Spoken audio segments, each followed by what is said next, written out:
नमस्कार, जोहार, सत श्री अकाल। एग्जाम फाइटर नंबर 1 पर आप सभी का बहुत बहुत स्वागत है। और यूजीसी नेट दिसंबर 2024 के क्लासेस में आप सभी का ग्रैंड वेलकम है, जहां पे हम लोग क्लासेस स्टार्ट कर चुके हैं दिसंबर 2024 के लिए। और आपको पता होगा इसी मंथ के लास्ट या नवंबर फर्स्ट वीक में आपका नोटिफिकेशन आ जाएगा दिसंबर वाले के लिए। तो हम लोग पेपर 2 में हिस्ट्री की क्लासेस आरंभ कर चुकी है और ये क्लासेस नंबर 2 है ना। ये क्लासेस नंबर 2 है और ये क्लासेस नंबर 2 में हम लोग आज देखेंगे रेगुलेटिंग एक्ट। रेगुलेटिंग एक्ट अंग्रेजों ने क्यों बनाया, कैसे बना था और इसकी क्या विशेषताएं थी, विभिन्न फ्रेमवर्क में इसको देखेंगे। और हमारा मिशन है मिशन जीआरएफ। जी हाँ, अगर आप इस तरीके से तैयारी करते हैं तो आपको जीआरएफ मिलेगा। जिस प्रकार मैंने फर्स्ट कह सकते हैं कि प्रयास में आपका जीआरएफ निकाला, उसी प्रकार आप भी निकाल सकते हो। कोई बड़ी चीज नहीं है, बस आपको सिलेबस को ध्यान में रखना है। ठीक है, सिलेबस को ध्यान में रखना है, उसी के अनुसार आपको बढ़ते चलना है। क्वेश्चंस यहां पर आप सिर्फ रट के जाएंगे तो नहीं होगा, आपका कॉन्सेप्ट चाहिए। तो रेगुलेटिंग एक्ट में हम लोग कॉन्सेप्ट भी देखेंगे और फैक्ट भी देखेंगे। ठीक है, और इस क्लासेस को आरंभ करते हैं आपका ज्यादा समय न लेते हुए। चलिए क्लासेस स्टार्ट कर रहे हैं हम लोग। और ये देखिए, आप चाहे तो इसे नोट कर लें, है ना, चाहे तो नोट कर ले। मैं इस प्रकार का मैटर आप सभी को दे रहा हूं जहां पे आपको नोट्स अलग से कर सकते खरीदने का या जीरोक्स करने का जरूरत नहीं। आप सीधे यहां से स्क्रीनशॉट लेके उस नोट्स को डेवलप कर सकते हैं। मैक्सिमम फैक्ट को हमने डाल दिया है, इससे बाहर कोई फैक्ट नहीं आएगा। और इसकी पीडीएफ भी चाहिए तो आप टेलीग्राम चैनल पे जाइएगा, डिस्क्रिप्शन में उसका लिंक है, वहां पे आपको इसका पीडीएफ भी हम लोग उपलब्ध करा देंगे। तो चलिए रेगुलेटिंग एक्ट के बारे में पढ़ते हैं हम लोग। अंग्रेजी शासनकाल में ना हमारे देश में बहुत सारे ब्रिटिश संसद से एक्ट पारित हुए। उसी में से सबसे पहला एक्ट था जो ब्रिटिश संसद से पारित हुआ भारत के लिए, वो था रेगुलेटिंग एक्ट। संवैधानिक इतिहास का पहला कह सकते बिंदु रेगुलेटिंग एक्ट से आरंभ होता हमारे देश में। इसके पहले इस प्रकार की कोई भी व्यवस्थाएं नहीं थी। रेगुलेटिंग एक्ट पहला एक्ट था जो अंग्रेजों ने भारत पे लागू करने के लिए बनाया था। लेकिन ये जो एक्ट बना था आम जनता के लिए नहीं था। ये किसके लिए था? जो भारत में ब्रिटेन की एक कंपनी थी, ब्रिटिश ईस्ट इंडिया कंपनी, उस कंपनी में भ्रष्टाचार काफी बढ़ गया था।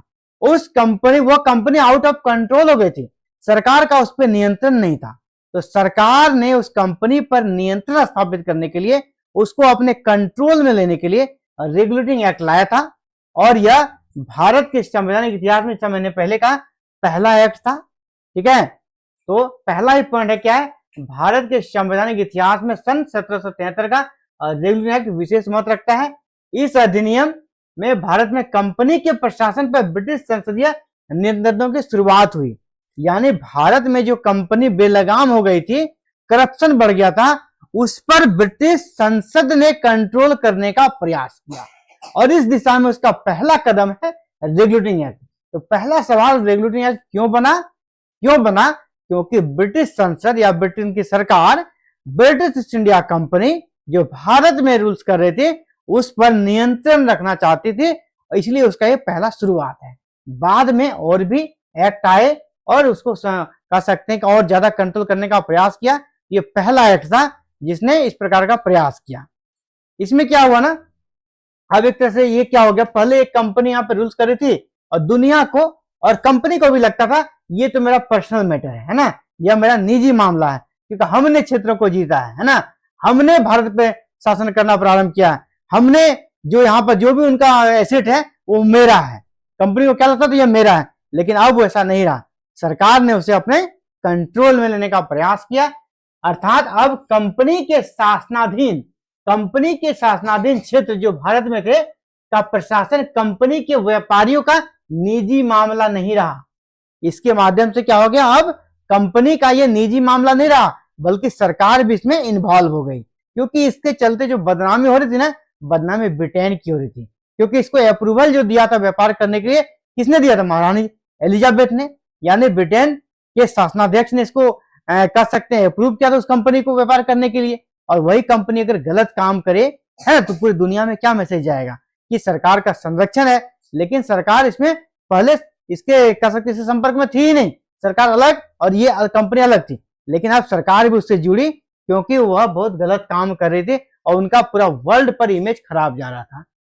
प्रमुख इस एक्ट में क्या प्रावधान थे, ये आपको याद रखना चाहिए। यहां से प्रश्न बनते हैं। पहला है, इस एक्ट में कहा एक सुप्रीम कोर्ट बनेगी, और भारत में पहली बार सुप्रीम कोर्ट बनी कब? 1774 में। कहां बनी भाई? कलकत्ता में। कहां बनी? कलकत्ता में। पहला प्रश्न, भारत में सुप्रीम कोर्ट की स्थापना कब हुई? तो 1774 में हुई। किस एक्ट के तहत हुई? तो रेगुलेटिंग एक्ट के तहत हुई। कहां पर हुई? तो कलकत्ता में हुई।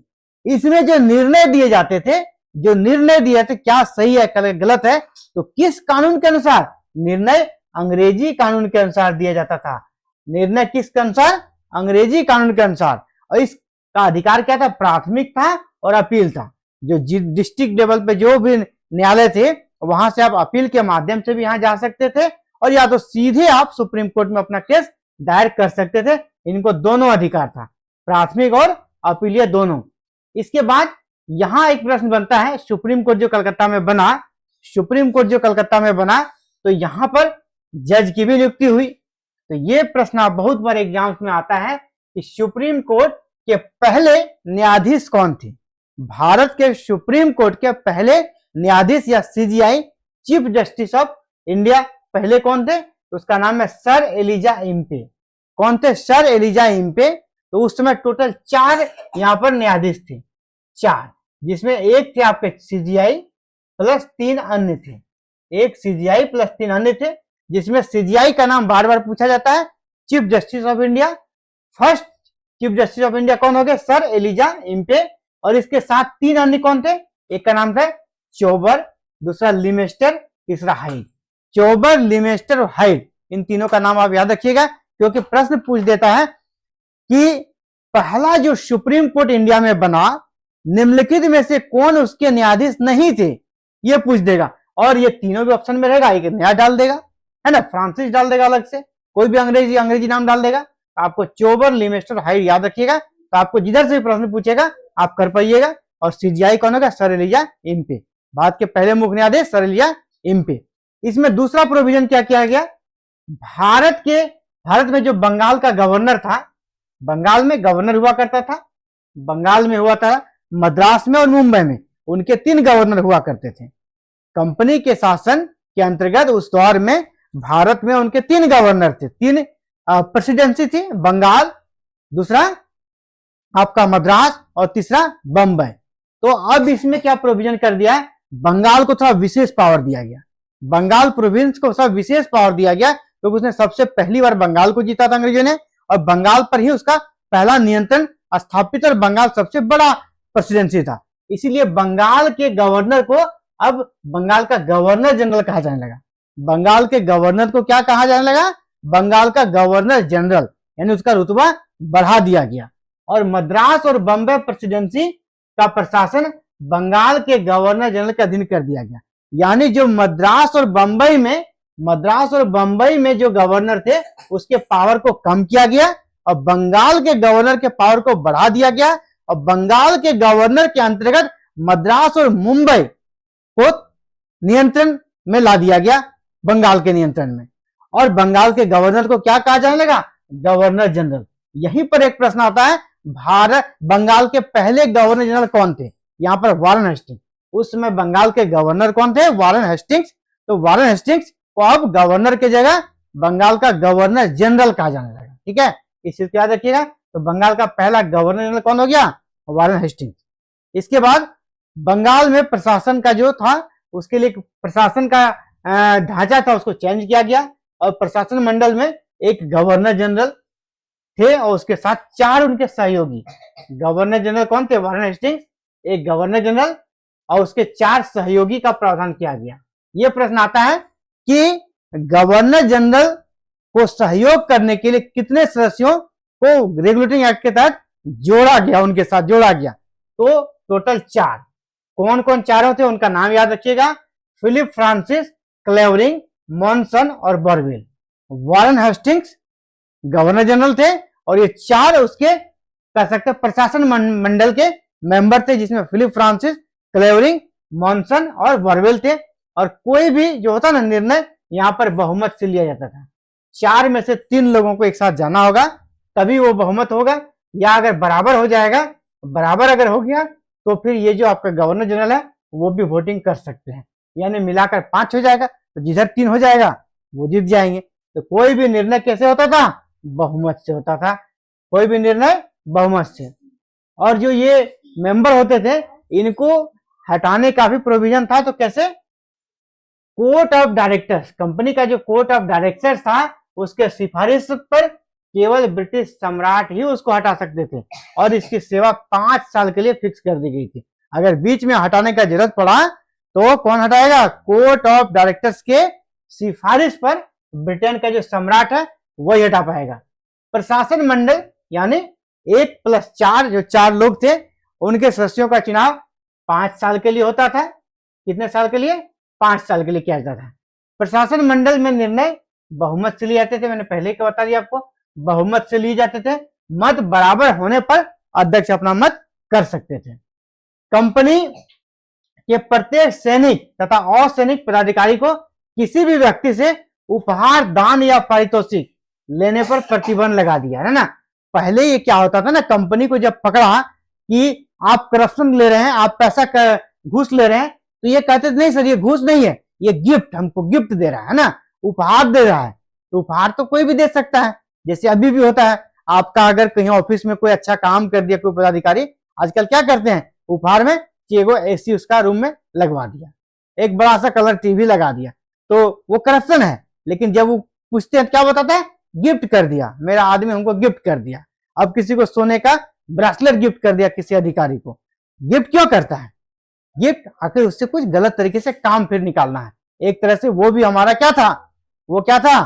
करप्शन का एक पार्ट था, है ना। तो जिसके आड़ में जो ब्रिटिश ईस्ट इंडिया कंपनी के कर्मचारी बच जाते थे, तो उसको रोकने के लिए इसी एक्ट में, रेगुलेटिंग एक्ट 1773 में प्रोविजन किया गया, अब कंपनी के अधिकारी कोई उपहार, दान, पारितोषिक नहीं लेंगे। ये प्रश्न बहुत बड़ा आया है, किस एक्ट के तहत कंपनी के अधिकारियों पर उपहार, दान या पारितोषिक लेने पर प्रतिबंध लगा दिया? तो रेगुलेटिंग एक्ट 1773 के तहत के लिए। अगला है कोर्ट ऑफ डायरेक्टर्स। जो कंपनी के कोर्ट ऑफ डायरेक्टर्स होते थे का कार्यकाल 1 साल के स्थान पर अब 4 साल का हो गया। कोर्ट ऑफ डायरेक्टर्स का जो कार्यकाल था पहले कितना हुआ करता था? 1 साल, अब उसे बढ़ाकर कितना कर दिया? 4 साल। इन सभी चीजों को आप याद रखिएगा क्योंकि इनसे प्रश्न आता है। इसके अलावा कोर्ट ऑफ डायरेक्टर्स में पहले 24 मेंबर थे, ठीक है, आज 24 मेंबर कोर्ट ऑफ डायरेक्टर्स में निर्धारित कर दिया गया इसका। और इसमें कहा कि इसका 25%, इसका 25% यानी 24 का 25% कितना हो गया? 6 सदस्यों को प्रति वर्ष अवकाश ग्रहण करना था, यानी प्रत्येक साल उनके 6 मेंबर रिटायर हो जाते थे। वैसे कार्यकाल कितना था? कोर्ट ऑफ डायरेक्टर्स का कार्यकाल था 4 वर्ष, कोर्ट ऑफ डायरेक्टर्स का कार्यकाल था 4 वर्ष, लेकिन इसके 25% मेंबर प्रति वर्ष अवकाश ग्रहण कर लेते थे, जिस प्रकार भी हम लोग राज्यसभा में देखते हैं। कंपनी के कर्मचारियों के निजी व्यापार पर प्रतिबंध लगा दिया गया, यानी कहीं से वो एक्स्ट्रा अर्न जो कर रहा था, चाहे उपहार हो, पारितोषिक हो, गिफ्ट हो या अपना पर्सनल जो वो ट्रेड करते थे, निजी व्यापार करते थे, सभी पर प्रतिबंध लगा दिया। जितना पॉइंट बता रहा हूं इन पॉइंट से प्रश्न आते हैं ना, सारे पॉइंट्स के प्रोविजंस को आप देख लीजिएगा।